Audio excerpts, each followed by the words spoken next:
Mhlekazi, Tata. how are you checking in? How has your day been? Or maybe I must start by saying thank you for coming. Thank you for gracing us with the presence, Yako. It's really an honor for us to have you today. How has your day been? How are you checking in this morning or this afternoon, rather? Thank you very much for having me. I really appreciate the opportunity. I know we've been trying. Hey, we tried. We tried. But ultimately, we are here. Yeah. I wish you did not ask me about my day or afternoon or morning. Okay. Yeah, ndiyakowisha Ndiyakowisha. No, but ungakowishi before siba nale episode. We must archive this one, then Sure. singathetha ngokowisha, but Sure. yeah. But how has the day been? No. So far, so good. As discussed before, of course, the recording went for a beautiful hike, and so Yeah. It was a wonderful one. Okay. Yeah. So, but so far, so good. Okay. No, Yeah. nice one.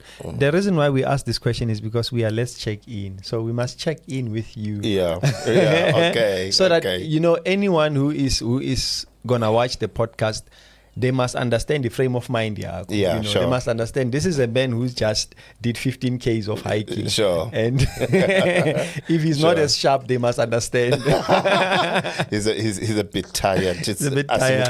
Yeah. Sure. Yeah. Yeah. Okay. No. I think I understand that. I mean, we've been wanting to have you since last year. Yeah. Sure. You're one of the people that I contacted when we started this podcast, hoping to have a sit down with you. I'm glad it did not happen then. I'm glad. I think I would have not been prepared. Okay. For the sit down. Yeah. And I'm happy that we are having it today. Yeah. Finally. Instead. Yeah. Finally. Going through your profile, your work, some of the things that you are doing out there, one of the first things that I realized is you are a man that wears many hats. True.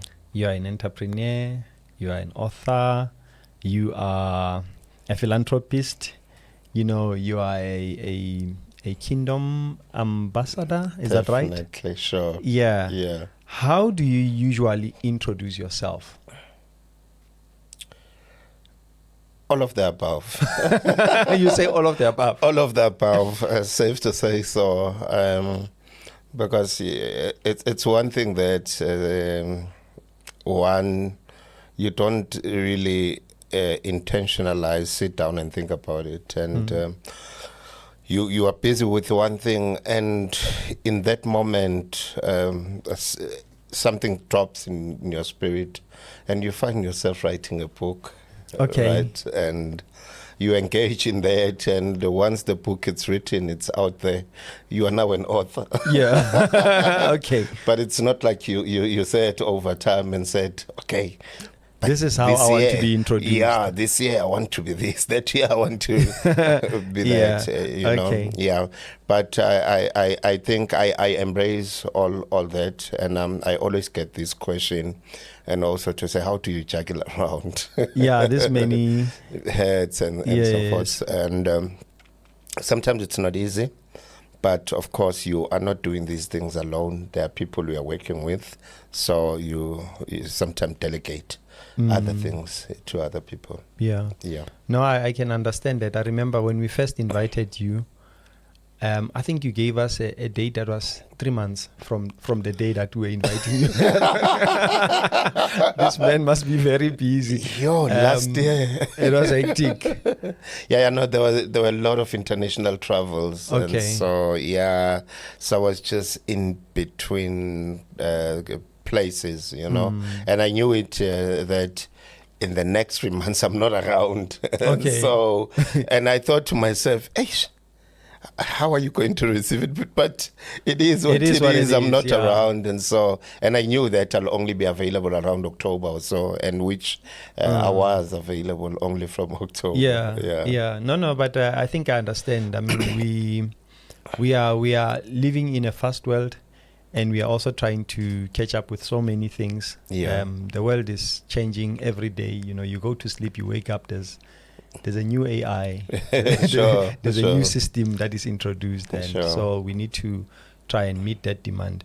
Tell us about your upbringing. I mean, what shaped, and gave you the drive for what you are doing today? As a young person, when you look back today and you think about yourself as a young boy growing up, what is it that in that young man shaped them to become this man today who is driven to succeed? I would say I grew up a very ambitious young boy. Okay.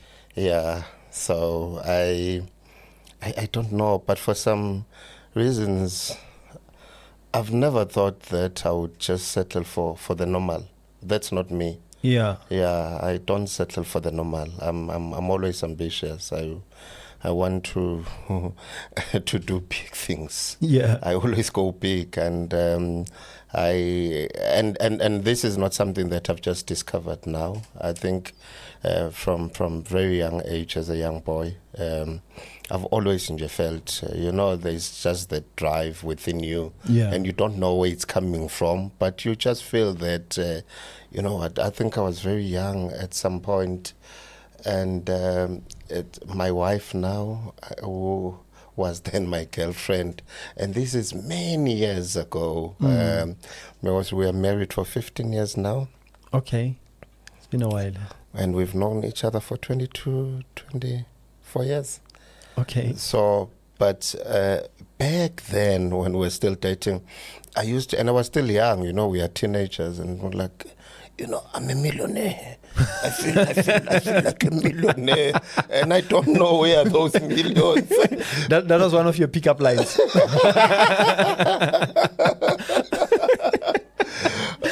They were nowhere to be seen, but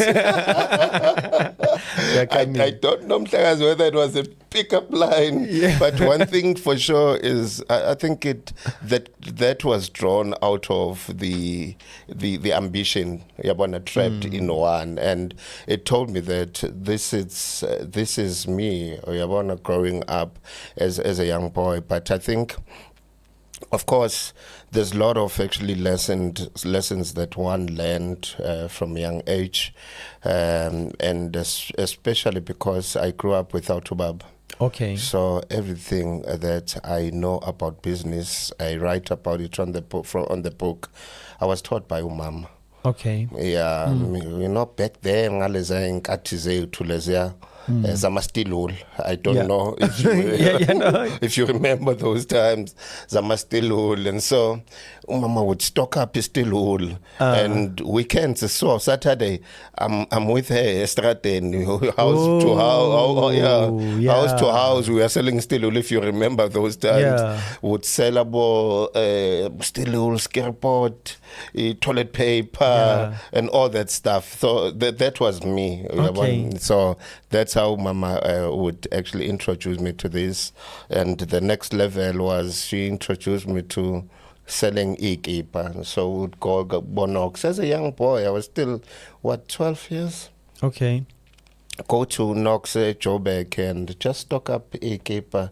And I would come back. Thanks a lot, Putin, as a young boy, but was yeah, okay. And I would come and then just to actually collect, And they were reliable in paying. That's a thing. Others, I would not actually get my money. Hey, so you just know that, no, there's Ubaba Walapiana, he's a soldier. Hey, you know, he tells him, no. Kholang 15, my boy. Come 15. Hey, you will go 15. Ntatuamona is not here. And then there's a story now. And so it goes on and goes on. But others were faithful enough. And so, but I think one actually got this inspiration from all that. Okay. Yeah. All right. No. It's interesting. Especially that you are growing up. But have you met your father? Do you know him? Hey, it's a tricky one. It's a tricky one. It's a really tricky one. Yeah. Is it a story for another day? I think let's put it that way. Okay. You've taken words out of my mouth. Okay. It's a story for another day, Mhlegazi. All right. Okay. Yeah. Let's leave it at that. Let's quickly go jump onto a Brightstone Group. What was the inspiration behind the forming of the group? You know, a Brightstone. It's, I think, as I just mentioned now, I've always had that ambition of being an entrepreneur somehow. But of course, Umama instilled this in me from a very young age. But because of how we actually grow up, you grow out of poverty, of course. Yeah. I think my mother passed on when I was 16 years. Okay. And of Uma Okoko is the only one that was there to look after us. And you can imagine if Ufukoko, you are just relying on out of pension money. And it's not enough. I've got 3 siblings, so there's 4 of us. So after matric, by God's grace, one was able to go to varsity. And as I go to varsity, funny enough, is there used to be a friend of mine that assisted me when I was still a varsity. I would even open a salon. Varsity. Okay. Yeah, in my room. Okay. Yeah, ngenza abantu into. I definitely did that. A friend of mine would go around, will go to computer lab and do some flyers, distribute around the campus. Yeah, and my room, they knew it's a saloon there. So I always had to, but I think that the passion continued with me being there. Yes. And of course, being a varsity, you are trying to survive because of the conditions at home. Yes. And for some time, you'll forget about business, but I did not completely forget about business. So I worked in corporate for over 15 years or so. Okay. But I think in 2018, I made a decision that this is not for me. Okay. Yeah. And by then, in 2018, you were doing other businesses while you were working. You were having side hustles. Part-time, yeah, side hustles, yeah. Okay. Yeah, so of course you don't have the time. And I think if you've got an ambition of being into business full-time, that's one thing that actually bothers you, because you are trying to set up a meeting with somebody, and not because you are from your 9 to 5. Yeah. You want to set up a meeting with them. They're like, hey, Chief, it's been a long day. I'm tired. Let's maybe check weekend. You go weekend, it tells you about a funeral or a wedding, and you never get hold of this person. Yeah. And I thought to myself, but this is the cycle. So it means if I want to do this, I must make a decision and resign. Yeah. So it happened in 2018. I just decided, I think it's enough. I want to go full time. But the downside to it was I really didn't have anything tangible. I had some bit of projects there and there. Okay. But there were no long-term contracts and stuff. But I still decided, you know what?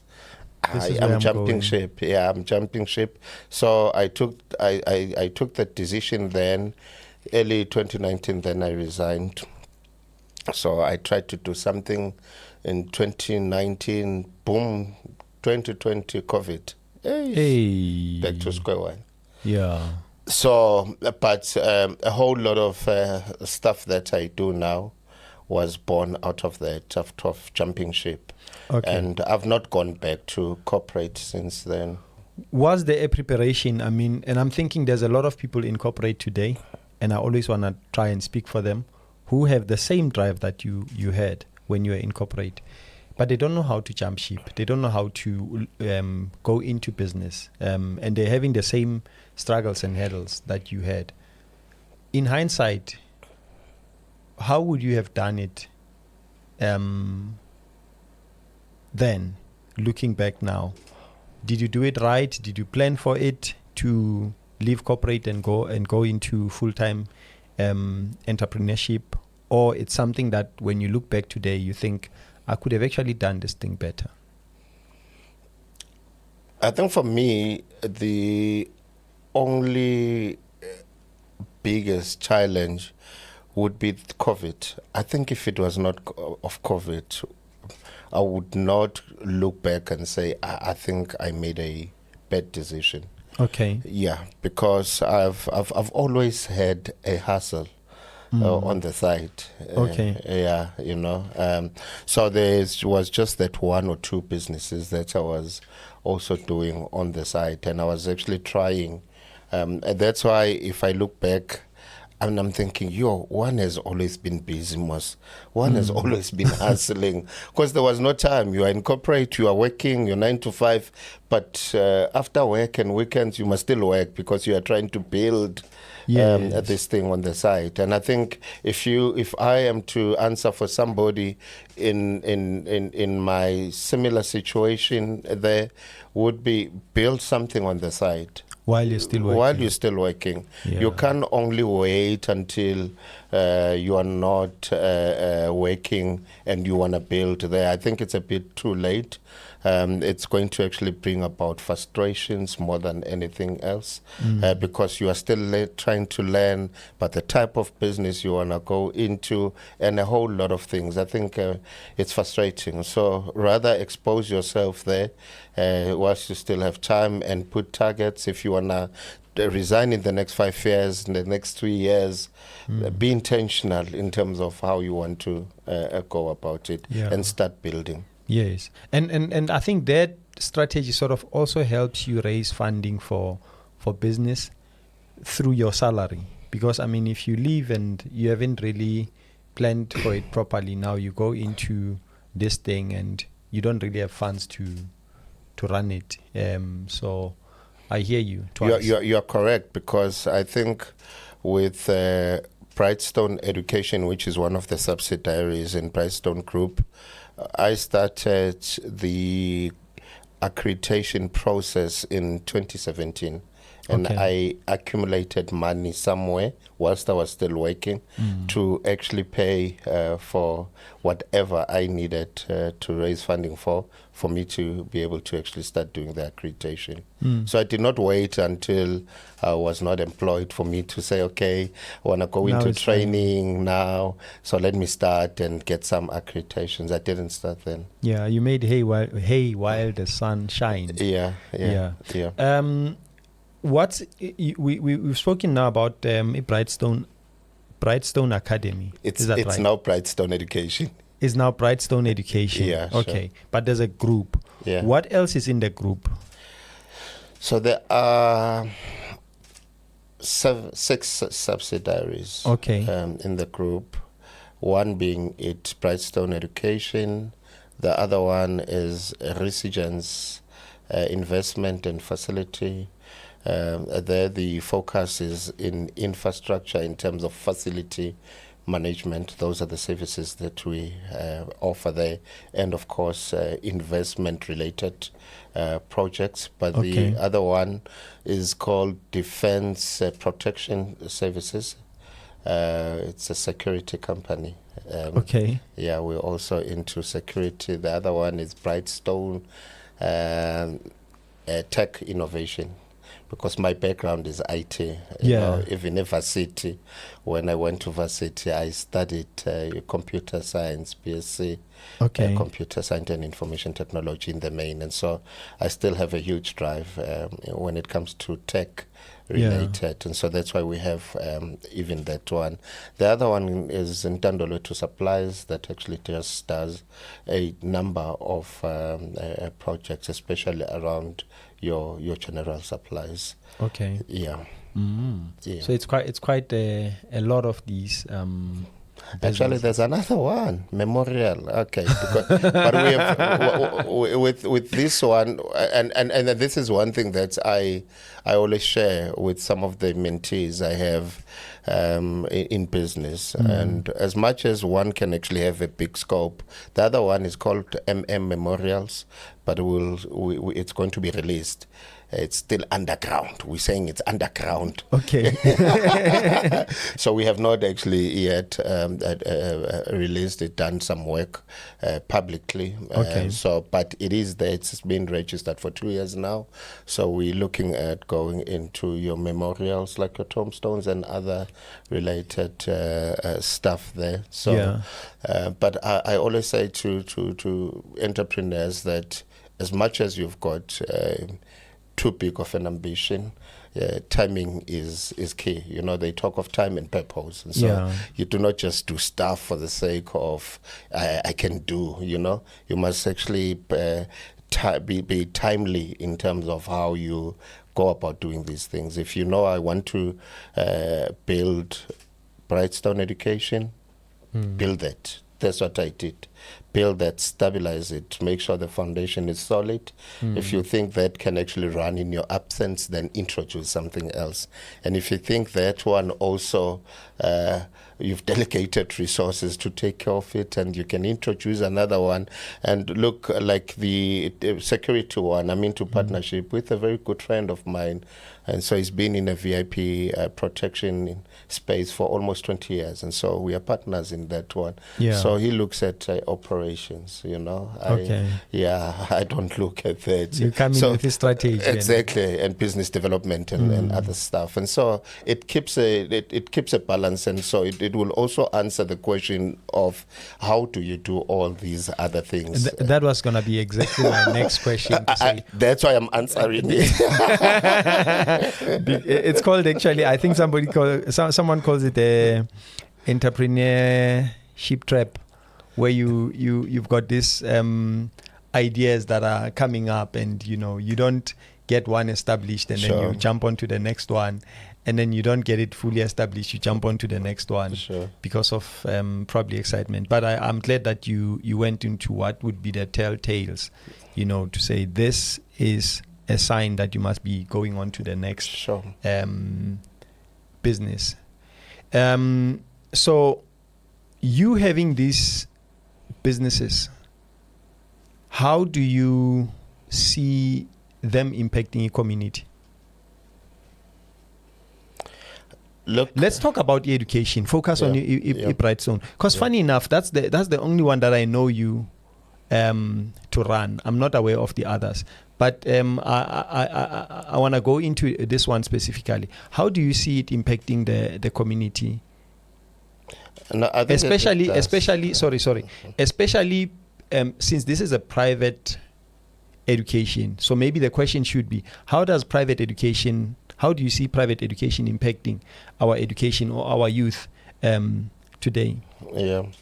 No, it does, because there are different interventions we have there, ranging from internships. There are learners. It could be TVET learners, university learners that are there looking for experiential training. We do offer those, and they could be in the system with us for a number of months or years, which I think rightfully so, it does actually give them a platform, expose them to workplace practices in a sense, but also there are learnerships, and so that we sometimes actually do and be able to impact quite a number of people's lives. And people come in through a learnership, but as they exit, they could be exiting as entrepreneurs. Others, they become employable. You would actually find out that even in the very same learnership that they are in, through the partnership which we have with the workplace, and one company says, no, but I think of those learners, I want 10 of them because they're the best performers. And so there is actually a real impact that we are realizing, which of course is part of one of the values for Brightstone Education is impact. We don't want to train for the sake of training, but our impact must be measurable. Okay. Let's go on to the book. Now we take off the head of an entrepreneur and we wear the head of an author. Yeah. What inspired the book, The Man I Wanna Be? What was the inspiration that led to you writing this book? Yeah. I think that the book came out of my moment of Damascus. Okay. Yeah. What's that? What's a moment of Damascus? I think there is actually a story, of course, from the Bible that actually talks about the Jacob's experience of which would be the moment of Damascus. And okay. And all of us go through that, where you just know that there's just that moment where your life just took a different turn. So this book was birthed out of that. Okay. Yeah. And as you pen down the content of the book, who are you writing this book to? Who do you envision reading this book? I mean, who was in your mind? Look, the whole inspiration, that's why the title, The Man I Wanna Be, came out of yearning as a young boy for a particular paternal figure that I wanted to emulate. But in my surroundings, there was none. It was only ugogo that I could relate to, And as I said, I grew up a very young, ambitious boy. And I sometimes wished that there could be just that paternal figure, even if it was not my biological father, but that somebody that could just sit down with me and I could share my aspirations with, and get guidance, Yes. I think it was born out of that, because this is something that I wanted. These are the aspirations I had. And I later thought, you know what, the best way to really translate how one felt throughout impilo yakhe yonke is to pen this. I've always wanted to write the book, as even from a teenage, but unfortunately I did not have the right content for it until the moment of Damascus. Okay, all right. And who do you see? Like, I'm still trying to understand. Like, so the book, it's there's now this young guy who grows up without a father, a paternal figure, and do you want now this book to be read by a young guy without a paternal figure? Is it written to that guy? Is it written to every man? Is it written to women? Yeah. In actual fact, that guy takes center stage. Okay. He's the main act. Okay. But over and above, there's this man that I've become, Yeah. So now I'm also sharing my personal experiences. Hence, the book is more of a memo, more than anything else. So I'm sharing my personal experiences in terms of from childhood, as an adult, because there are chapters here in the book that talks about beyond the corner office, Okay. Beyond the status, beyond what you have, who are you, stuff like that. So that somehow takes you to say, can you just reflect as a man? Who are you? Without, if you are stripped off all all of those things, what is left? Yeah. Stuff like that, you know. I do a reflection in terms of the relationship between man and his wealth. Okay. Yeah, which we go into money now, Yeah. you know, where somewhere I say in the book, if you want to know about anyone, go to their bank statement. If I want to find your heart and your aspirations, I don't need to ask anyone. Give me your bank statement. It's going to tell me exactly who you are. It will tell me exactly. If you spend your money, okay, in some places, unholy places, that's your aspiration. No one knows about that, but you know, because you swipe your card there, right? Yes. It gives us your heart. And so I actually also dive into topics like those where we're just interrogating just the relationship between men and money, but we also talk about peace, you know, which it's a universal subject. But the book, when I wrote it, I had a man in mind, but I always say the book is not only beneficial to men or that boy child, even women can actually benefit of that. And funny enough, of late, I get a whole lot of single mothers requesting copies and copies. If one mother buys a book because she's got a boy child that she's raising, and she tells other friends about this book, they all want it. So that's, if you ask me who's your biggest clientele now of this book, it's single mothers. It's single mothers. Yeah. Interesting. Wow. Daniel Priestley, you know, one of the things that he says in one of the podcasts, I think, he says, the book that changes you the most is not the one that you read, but it's the one that you write. You having written this book, how has it changed your life? You know, when you look back to a moment before you took a pen and wrote this, and you look at yourself today, how has this book changed you? I think it has transformed me completely. Yeah. I think there were moments that I don't even recognize the person I become. I had to really acclimatize and say, really, is this Bongani? As I say, that moment, the transformative moment, I think that on its own just changed about everything. Because from there, you know, it just spiraled down, and I had to really now acclimatize into all these other things. Because, you know, with life, it becomes very difficult for you to talk about things that you don't know. You can't give advices to people about things that you've not lived or living yourself. And so, but it's on its own that it requires you to step up.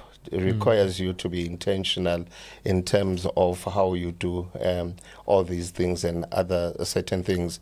But also, I think in the main, how this has actually changed me or assisted me in other areas. It's in my speaking area. You know, I've always wanted to be a speaker, but I didn't know how to go about it. Yeah. But since I wrote a book, I would get booked by people to actually come and talk, especially in men-related issues. But also, I discovered a need that, you know what, there is a yearning out there to try and assist a boy child. And so hence we last year launched the Men I Wanna Be mentorship movement, because there is a need. A boy child is being neglected.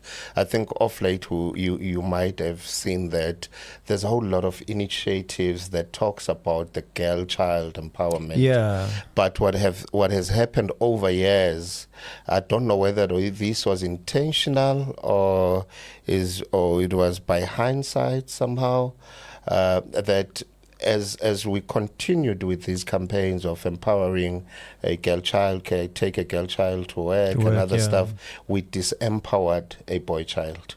Hence, now when you actually look at these young boys, or now they are young adults and stuff, and others are thinking, but we've got weak men of late, right? So it talks to all these other things that have not been actually done right. You know, I say to my wife, you guys are going to support us.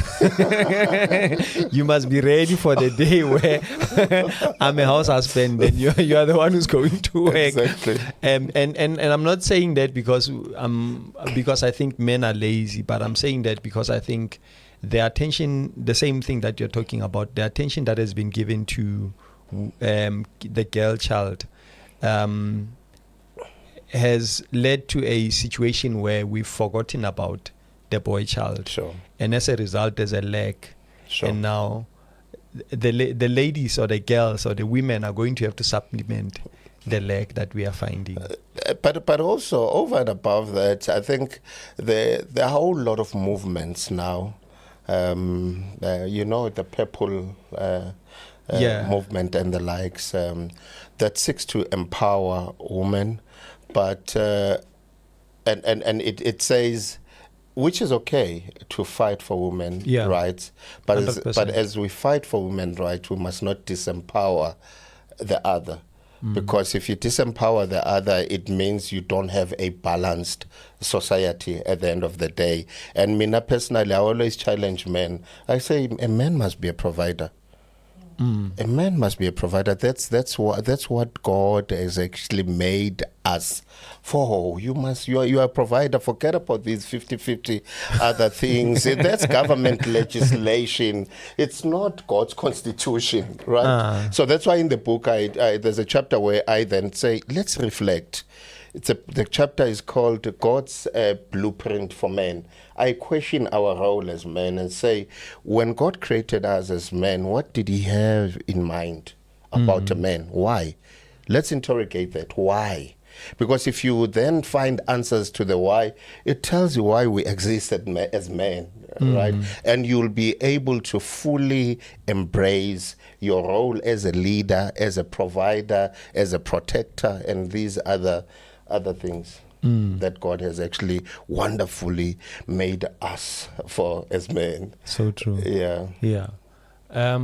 It's going to be an interesting one. I think I want to see in the next 10 years what do we say about men in relation to women in the society. It's going to be an interesting one, honestly speaking, because we can all already see that this is taking a different direction. Sure. It's taking I agree.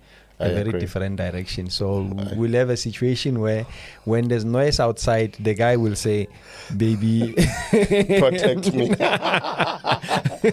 You go. It's getting there. It's getting there. I want to hijack you, Mhlekazi. I know you are interviewing me here. In terms of the book, this is not the only book. Is it? I think very soon,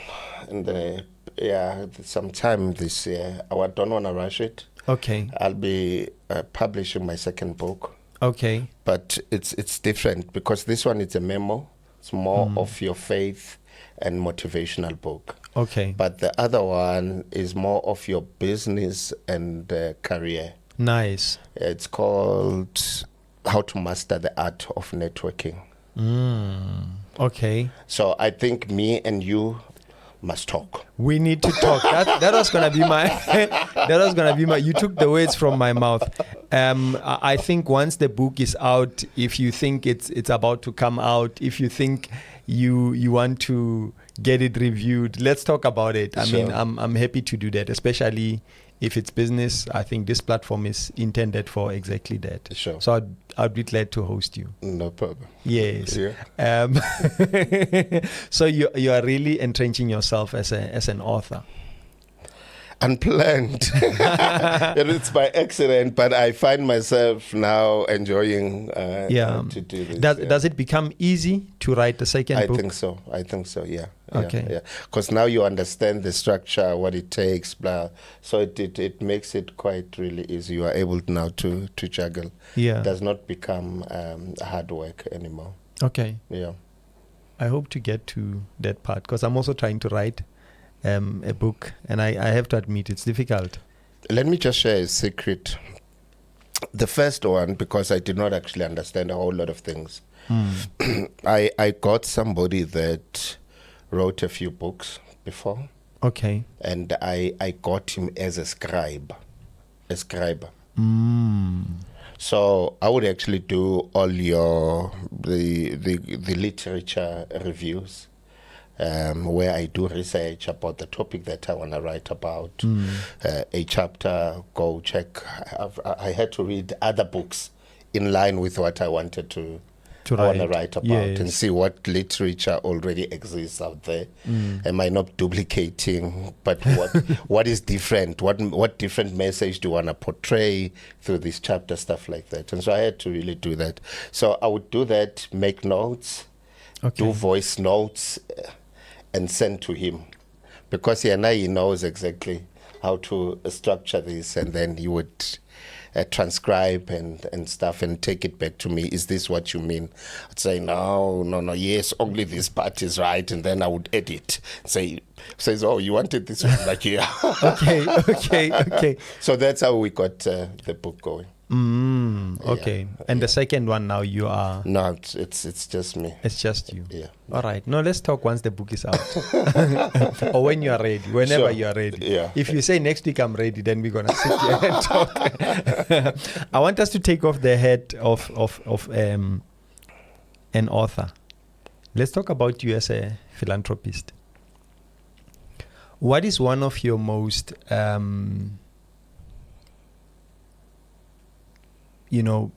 what is your favorite project? From the projects that you've done as a philanthropist. Sure. I would be lying if I say there's really a highlight, because for me, that's something that I don't do occasionally. Okay. It's part of my fiber. It's who I am. Yeah. I don't do it as a project. Okay. So, for an example, almost every Friday when I have time with my family, we go to the streets. It could be in Vereeniging or wherever, and we give people food from the other guys on the streets. So we always do this. It's part of me, and I've always done this. From a very tender age, and I know you are going to ask me why did I choose to become one to do this? Yeah, I think there's one pretty thing about lack. It humbles you, but it also teaches you a lesson, because you know the feeling of not having, and you don't want to see the next person not having. Yeah. If you have, you make sure that you share with the next person. On just to latch on to this point that you are sharing now, this week I had a colleague of mine who had a project and he needed money, and he called a few of us, and I don't want to go into the details of what happened, but at the end of the day, when I thought about myself and how I reacted to the situation, I realized that my reaction was because I know the struggle. I understand that struggle, and that's how my actions were not based on anything more than the fact that I know how to be, how it feels when you are in that situation. Yeah. So I'm understanding you. Yeah. I'm understanding you to say there's a lack, that you come from, and you see it in another person. The reaction is always gonna be based on how you you've experienced that. Yeah, sure. Definitely. That's why I say for me, it will be very difficult for me to sit here and say to you this specific one, because to me it's not a project. It's my daily, if one has to really say. Yeah. Maybe then let's go into what is it that you do as a philanthropist?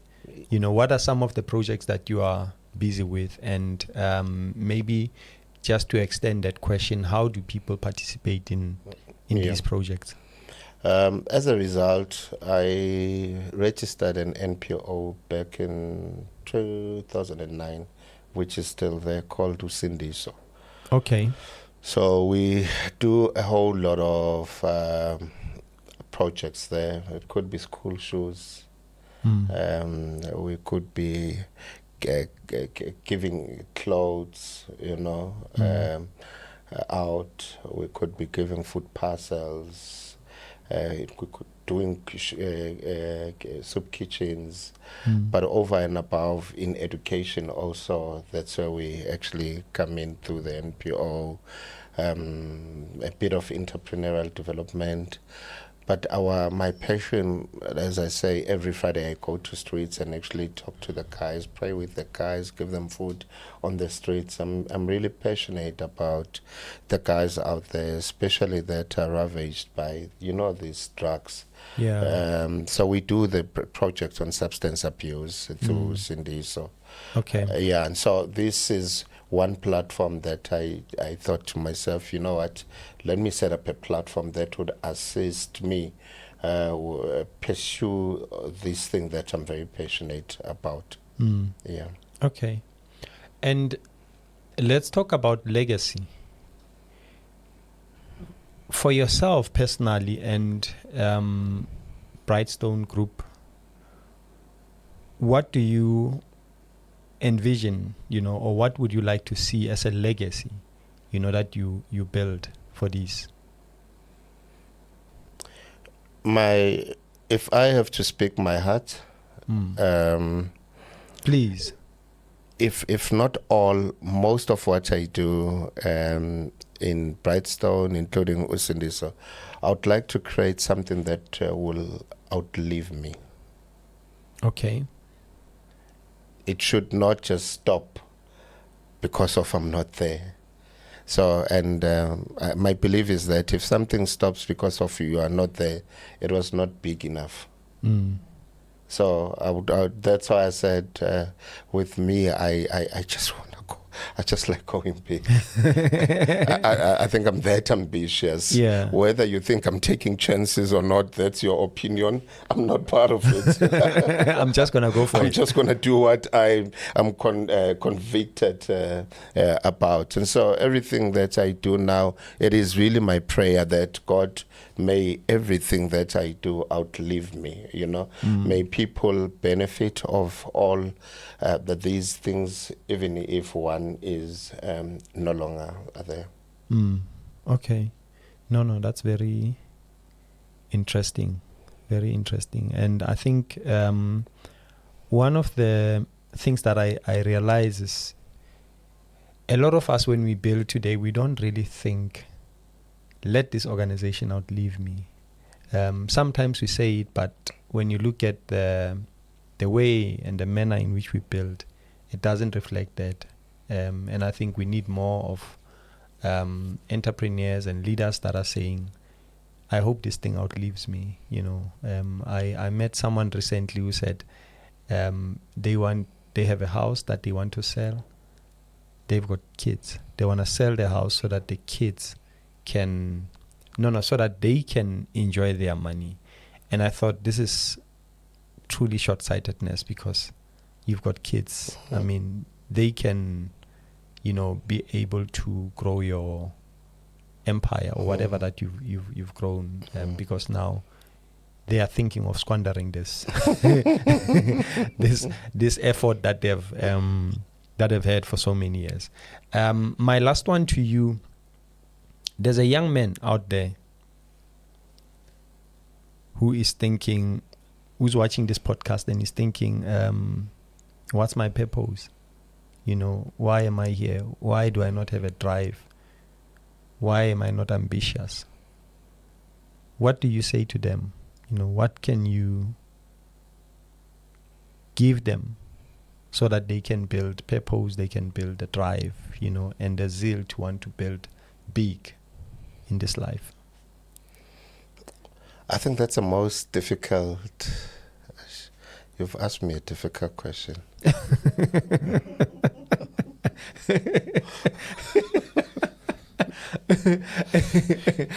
But I am answering you. But you've asked. I'm just acknowledging that you asked me a very difficult question. Not that I'm not going to answer you. No. I appreciate that. It's difficult because I think a lot of us are really battling to really answer the question, what is my purpose? Yeah. Why am I here? A whole lot of us. A whole lot of us. And we continue to ask, God, is what I'm doing what you called me to do? Yeah. Or am I just being busy? Yeah. I actually think the older you grow, the more it becomes difficult. When you are young, it's easy to get an explanation from someone. Yeah. But the more you're older, you sort of stop. Correctly. Yeah. You're right. And this is where I want to go to. It's very important for every one of us to discover our purpose. Okay. Because our purpose answer the question, why am I here? Who am I? If you ask anyone, who are you?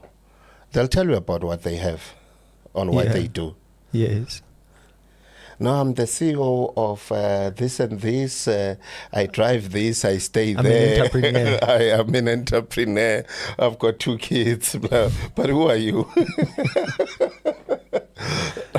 So it's why am I raising this? Because I have a chapter in the book, the man I want to be. It's called Men and Purpose. Okay. So this is what I'm actually interrogating. And persuading all of us, especially men, and say, let's make it our a duty to discover our purpose, because I believe purpose is something that we were born with. Okay. But it's for us to discover. When you were born, God deposited that. But how do you go about? So let me try and assist. Okay. I might be wrong. It's okay. If you want to actually trace your purpose, go back to the child you. What were your aspirations? What were your ambitions? Okay. And I say everything that you've turned out to be today, it was born from those aspirations. Okay. So if my aspirations are a pointer to purpose, if they are low, what then does that make my purpose? It's if you go back, if you trace it back to the child you'd actually find out, if you compare yourself now to the child you'd actually find out that you are less ambitious now. Okay, reality has set in. You are less ambitious because you are thinking, I'm just dreaming. Fair enough. It can't be true. I'm not capable. And people like us would come and ask you, who told you can't do it? Reality has set in. But look, it's a bit of a process. You need to actually be able to trace it back. Not everything that you aspired as a child is your purpose, but you need to be able to trace back. I'm telling you, if you trace it back, you'd find out that I'm actually. Let me just make a one with me.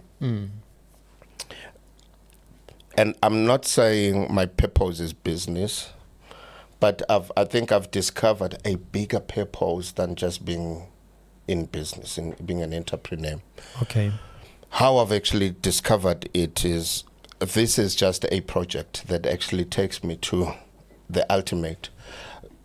And the ultimate is to impact lives. Yeah. Okay. To change lives. That's my purpose, right? But how I go about it is a project. It's something else, right?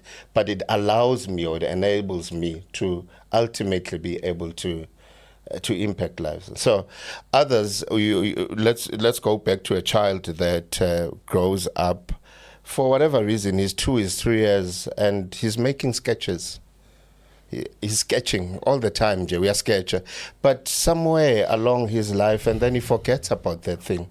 And then he tries a whole lot of other things, but in between he still sketches. And then it dawns later in his life that, you know what, as a child, I think I enjoyed this. Once they start revisiting that and start living it out, then they realize, but I think I was meant to be this, right? But it takes a bit of tracing for you to really discover that, because even sketching could be your purpose, right? Because one thing about purpose, when you have discovered your purpose, you know it because it gives you peace. Anything that you do does not feel like work. In actual fact, it keeps you awake. It does not allow you to go to bed. Yeah, it brings life. You are always on assignment.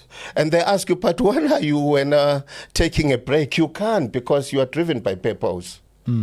So that's how you somehow discover that this is, because anything you do for money, you just want to chire. No, I'm done. They said 8 hours or 5 hours. Or I'm here, they paid me for an hour. My consultation fee is $550. My hour is done. You've run out of time. You've run out of time. Give me another $550. If there's no $550, I pack up my bags, I go.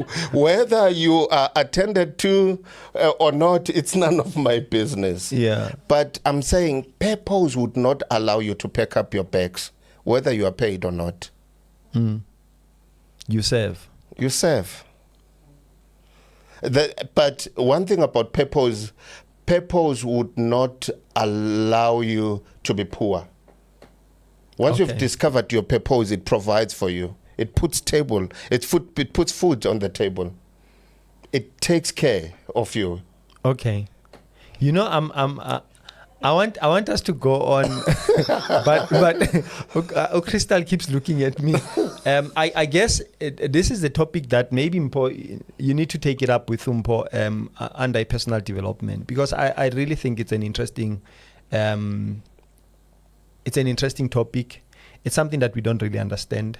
It's something that we really need to break down, and I'm hoping that you could be available for something like this. I know the next book it's business. You will sit with me for that one. But if you do have time, please, let's sit down with Mpo. I know it's something that you are passionate about, and I can tell. But I just think for today, let's let it rest here. So, Mhlegazi, thank you very much for visiting us. We really appreciate your insight. We appreciate you sharing your time with us. 15K is not a child's play. And then after that, having to come here and be bombarded with questions. Yeah. it's probably difficult question, not just questions. Yeah, but we appreciate you coming, and hopefully this becomes a platform that you can frequent, so that we can help somebody out there. Thank you very much, Mhlegazi, for having me and the time that we've shared. In actual fact, I think we must have coffee. Definitely. I'm up for that. I'll take you up for that. All right. Thank you. Thanks, Mhlegazi. Thanks. Sure.